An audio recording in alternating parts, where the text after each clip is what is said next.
You're listening to the Vibrant Vision Podcast, a podcast designed to help you get clarity, increase your confidence, and cultivate the most important connections so you can have the impact you were created to make. I'm your host, Amanda Kerrigan. Now let's get to making that vibrant vision a reality. Hello and welcome to episode 29 of the Vibrant Vision Coaching Podcast. I am so excited you're here because today we are talking about an essential aspect of thriving in 2023. Last week we talked about thriving in 2023 and what it means. So if you missed that episode, I encourage you to check that out. But one essential aspect of thriving is success. And we learned that last week. But what do you do if you had a significant, perhaps even catastrophic failure in 2022? And how do you come back from that? How do you thrive in 2023 when you're still reeling from the effects of failure? And I had a conversation with a friend the other day, and she experienced a devastating failure in 2022, and it completely turned her life upside down. And she's sitting there thinking, now what? How do I move forward and how do I bounce back from failure? So that's what we're going to talk about today. And one of my favorite quotes is from George S. Patton Jr. It says, "The test of success is not what you do when you are on top. Success is how high you bounce when you hit the bottom." And that's really what it's all about, right? Because it doesn't matter how low you sink. It matters that you get up and you do it again. You try again. And so if you are experiencing that bottom place in your life, let me just encourage you. You can go up from here. It's not all, this is all it is. And so let's talk about today, what do we do when we experience a setback, whether it's a small setback or a significant setback, because both of them can feel devastating. So the first thing I want you to know is that your failure does not define you. Just because you didn't experience success does not mean you'll never experience success. It doesn't mean that you're forever labeled a failure. And as a matter of fact, I think the greatest failures in life are those who do not try, are those who say, well, I'll just fail anyway, so I won't even try. So give yourself credit for trying. If you allow failure to color your identity, that overwhelming fear of failure, that overwhelming fear that you're never going to be successful is going to cripple you so much that you're never going to experience your full potential. Instead, acknowledge, hey, I failed, and it's hard, and it's sad, and I'm sad, and it's devastating, but it doesn't mean that I am a failure. It means that I tried and I found something that didn't work. After acknowledging that your failure does not mean that you will forever be a failure or that you are a failure, the next thing is to feel the feels. And I feel like I always say this on the podcast, right? Like, experience your emotions. Your emotions tell you something. But that's because so many people, especially my clients who are highly driven leaders, female leaders and entrepreneurs, they don't feel the feels. They're like, that's for weaklings. I don't feel the feels. I don't need to tap into my emotions, Amanda. And really, I'm like, fine, your emotions will tap you out, because if you do not know what your feelings are telling you and you don't experience them, then you are just going to allow them to bottle up until anybody ever shaken up a soda bottle? Yeah, I did one time and it was bad. Ask my mom. I'm pretty sure that our old trailer is still sticky from the soda. But if you don't feel the feels, you're never going to get through the failure. Let me tell you something. I live on the mighty Colorado River. I live in whitewater country. I grew up in it in Moab, Utah. I live in it in Grand Junction, Colorado. And one of the things that I will tell you is that we have some pretty significant rapids. We have a couple of class 4s. We have some class 3s. And those are big rapids, right? They can be challenging to get through, especially if you're a little boat and they're throwing you around. But the only way to get down the river is through those rapids. So you have to navigate around those rocks. You have to just row through and go through. And like those rapids, which are fun, by the way, unlike these feelings, which are just challenging and hard, you have to go through them to get to the other side. Because so often we try to escape them, right? We try and, oh, I'm just going to walk my boat around. And so that doesn't work because we just end up sitting on the side of the river and the rapids are still there. We're like, I'm going to watch Netflix for a while, or my favorite escape is I'm going to read a book for a while. I'm going to stick my head in the sand. Or one of my clients said to me the other day, she goes, I'm such a high achiever that it's just easier if I lean into getting so busy that I don't have to feel those negative emotions, but they crash back on me every time I lay down to sleep, and then I don't sleep because I'm just overwhelmed by my emotions. It's like those feelings just rush back because they're waiting on us to have a moment for them to surface. So like those river rapids, it's okay to face those feelings, to go through them so that you can get to the other side.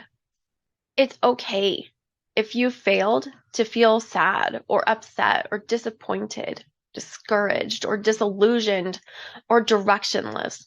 It's not okay to stay that way, but it's part of the experience of life. And I think that we forget that because everything that we see is social media perfect. But it's not. And there's something to be said for authenticity and just saying, you know what? I'm sad right now. But the important thing also to remember, like I said, it's not okay to stay there. And if you need help, talk it through with somebody, talk it through with a friend. I've processed many a negative emotion with my coach and my therapist because I know that if I don't, it's going to pop up at the most inconvenient time. Another thing to remember is that you can always journal them or draw them or whatever it is that you do to get those feelings out. Put them down on paper because then they're not so threatening. To deal with your feelings, you can also do something physical. My friend rides mountain bikes, and every time she gets on her bike, she's like, I just feel my feelings and I process them out physically. I get them out of my system physically while I'm hanging out in nature. Whatever you do to address your negative feelings, do it, because you can't move forward from this failure until you acknowledge your emotions and process through them. So after you've processed your feelings, the next thing that most people miss is to celebrate the success you did experience. The road to failure is often paved with small successes. In other words, failure doesn't mean that there weren't accomplishments. It just means that the main objective was not met. So right now, reflect on the success you did experience, because there weren't all big failures. So like me, because I experienced this quite a few years ago, well, almost 3 years ago, maybe your marriage didn't work, but you loved your partner the best way you could. Maybe your business project flopped, but you made important contacts. Maybe you didn't get that promotion you were really gunning for and hoping for, but you have a fantastic resume now and you learned something from the interview that you can take into your next job and you can apply for an even better position. So acknowledge those wins, those small successes, because those small successes will add up. Because failure now does not mean failure forever. And the next thing is to acknowledge the lessons of the failure. Every failure we experience has something to teach us. So what are your lessons from this failure? I experienced a pretty significant failure last year. It was pretty frustrating. And I learned that I just have to know and take the next step. I don't have to know the whole plan. I don't have to have the plan written out. And often the plan doesn't really survive the first shot. Like my friends who are veterans will always tell me, like, yeah, that's great that you have a plan. Just be willing to scrap it like after the first step because it's not going to work. And so I'm really trying to let go of over planning and embrace that aspect of, okay, this is what it is in the current moment, but that doesn't mean that after I take the next step that it's going to be that way. And this lesson is serving me in countless ways in 2023 already. And as I record this, it's only the middle of January. So take a moment to write down those lessons that your failure taught you, because those lessons are often the keys to your future success. Figuring out what was lacking in your success will help make sure you take those lessons into the future. So did you need to plan better? Or like me, did you need to let go of the plan and let it take its natural course? Did you overpromise yourself? Overcommit to yourself and then underdeliver? Did you not even make a plan and so you didn't know how you wanted to get there, but then you're like, oh, well, I didn't lose weight like I wanted to last year, so here we are again this year. Acknowledge those lessons. What happened? What got you off track? So acknowledging those lessons will allow you to do this next step, which is minimize the impact that failure has on your mindset, because your mindset is key to your success. And while it's not everything to your success, it is essential. In an article for Psychology Today, Guy Winch outlines the psychological wounds that failure inflicts on us. And this is incredibly enlightening when I read this. So I read this a couple of years ago, but it really does make a lot of sense in light of the conversations that I've had with people around failure as a coach. So those things can be making our goals seem harder and our abilities seem weaker. So in other words, once we failed, we think that the goal is harder to achieve and that we are not as capable as we once were or as we thought. Failure damages our motivation. Why should I even try, right? It makes us more averse to risk. I've already gotten hurt, so I'm not going to try that again. It makes us feel helpless. There was a study, and people were told, this was like 50 years ago, people were told, hey, if you take this test for intelligence, we will tell you how smart you are. And they took this test, but the test was rigged. So there was no way for them to pass this test. And then they gave them a really easy task next, and the people couldn't do it because they felt helpless. And finally, failure leads us to incorrect generalizations. I failed at this, so I will fail at everything, right? Like, have you ever had this experience? Like, oh man, that was rough. And that's depressing, right? The psychological wounds of failure, that is depressing. But how do you fight back, right? Because just because I got a cut on my finger does not mean that my body's not going to heal it. And just because we got a cut on our emotional finger doesn't mean that we can't heal it and move forward. So we can fight back against what our brain is trying to do, which is protect us, and say, this is what we want to do in the future. So the first thing that I always tell my clients to do is, what are you good at? Make a list of those strengths and abilities and talents and skills that you have. And if you're having trouble coming up with this, ask a trusted friend or a colleague. What do I do well? What would you say my strengths are? Because they will tell you. And oftentimes people come up with things that are a lot more interesting than we would have come up with on our own. So even if you're good at making this list, I would encourage you, especially in light of a failure, to go ask somebody that you trust, what am I good at? Because the things that contributed to your past success, those strengths and abilities and talents and skills, are the things that are going to contribute to your future success, to overcoming this failure. And they also counteract that I'm not capable business that your brain is trying to give you. Don't even try because you're not capable. No, I actually am capable. The next thing is to recommit and refocus. If this is still a goal you want, now it might not be.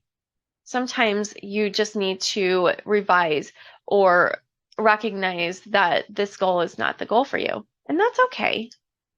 If that is the case, fully go through the process of saying, why wasn't this goal the right goal for me at the right time? And recognize what contributed to your failure. There might be circumstances outside your control. It might be a delay, a not now kind of goal. And in that case, acknowledge that closing of that chapter, or that placing that on the shelf fully so that you can step into whatever you're meant to do in this season. And give yourself time to recover. But if this goal is something that you really still want, you need to recommit to that goal. Like that song that Edward Hickson wrote back in the 1830s. I actually Googled this. If at first you don't succeed, try again. And if you need to, think of the Aaliyah song. Because it's true. If you know that you're not done with this goal, or as often the case, this goal is not done with you, it's time to recommit and refocus. Recommit by reminding yourself of what success would mean to you. Close your eyes and imagine succeeding at this goal, especially after you failed previously.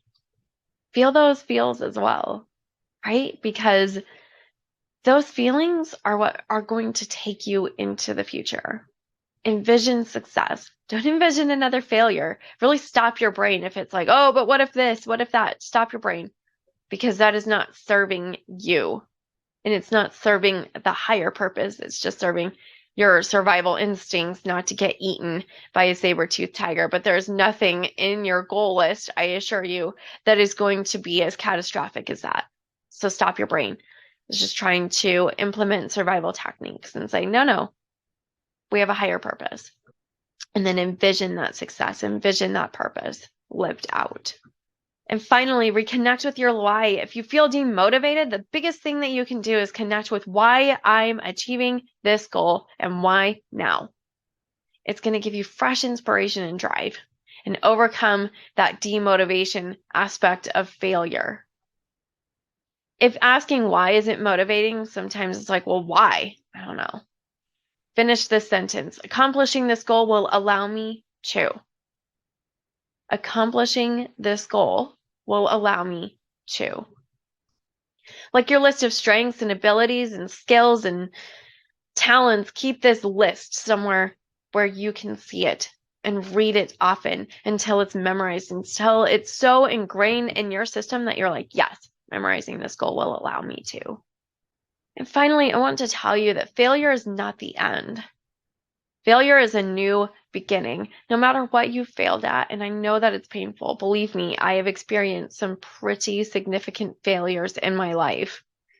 You're not alone. And it's not the end. It's time to find out how high you bounce when you hit the bottom. If you've enjoyed this episode, would you do me a favor? Would you please just write a review and share it with somebody you know would benefit from it? Maybe you didn't experience a failure, but somebody else who's close to you did. So I would appreciate the share. And as always, until next time, live your vibrant vision. Are you doing #all the things to build your dream life and business, but still not seeing the results you want? The truth is that being a vibrant visionary and having a vibrant vision is more than just making money. It means making an impact in all areas of your life that matter to you. And this requires clarity on what you want and the steps that you need to take to go after that dream, and confidence to take the actions on your goals so that you can reach them. And finally, connections to spirit, your true authentic self, and those you serve. If you're ready to finally have the impact you dream of, let's talk. Book your complimentary clarity session at vibrantvision.coach/schedule. That's vibrantvision.coach/schedule.